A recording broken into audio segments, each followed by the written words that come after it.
Hello welcome to my mini blog. आज चाहिँ मैले मेरो दिनको एउटा बिहानमा के गर्छु भनेर सानो भिडियो क्लिप बनाएको छु, जसमा चाहिँ मैले बिहानै उठेर मर्निङको भ्यू देखाएँ र त्यसपछि मैले चाहिँ तातो 1 कप पानी पिएँ।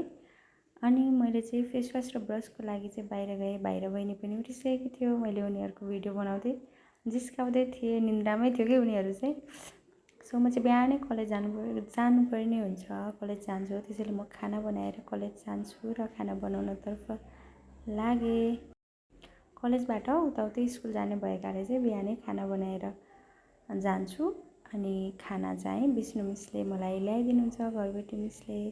खाना बनाइसकेपछि चाहिँ म रेडी हुन लागेँ। अनि यो चाहिँ रेडी भइसकेपछि यसो फिट चेकको लागि चाहिँ मैले भिडियो बनाएको होइन, हाँस्नु नि पाइन्छ। त्यसपछि मैले खानालाई चाहिँ ढोकाको छेउमा लगेर राखिदिन्छु भरे विष्णु मिसलाई सजिलो हुन्छ, सम्झिनुहुन्छ भनेर। अनि म चाहिँ निस्किन्छु। हाम्रो स्कुलको बस पनि यतातिर विद्यार्थीहरू लिन आउँछ। अनि बस चाहिँ फर्किँदै थियो। त्यसकै पछि म पनि लागेँ कलेजतिर। बिहानैबाट आज चाहिँ मौसम एकदम सफा, घाम लागेको थियो। अनि म चाहिँ यसरी कलेज गएँ। यसरी म चाहिँ कलेज पुगेँ। अनि हाम्रो चाहिँ कलेजमा नयाँ गेट पनि बनिँदैछ र 2083-84 लागि चाहिँ प्रथम वर्षमा चाहिँ एडमिसन पनि ओपन भएको छ। कलेज पुगेर चाहिँ पहिलो घन्टी पढ्यो। पहिलो घन्टी पढिसकेपछि दिदी र मेरो चाहिँ गफ जान्छ एकछिन। हेलो हाई हाई पर्मिला चाहिँ बिहान बिहानै कलेजमा आएर पनि भ्लग स्टार्ट गर्छिन्।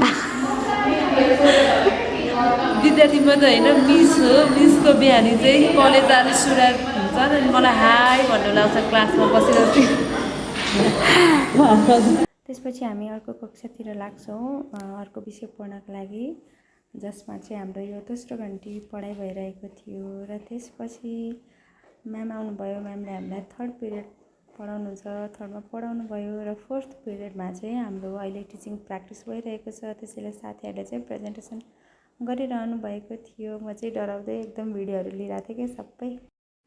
क्लास सकिएपछि चाहिँ म चाहिँ स्कुलतिर जान्छु। साथीहरू चाहिँ अर्को पिरियड पढ्न बस्नुहुन्छ। अनि म चाहिँ स्कुल जान्छु, मौसम देखाउँदै, बाटोतिर पनि भिडियो गर्दै।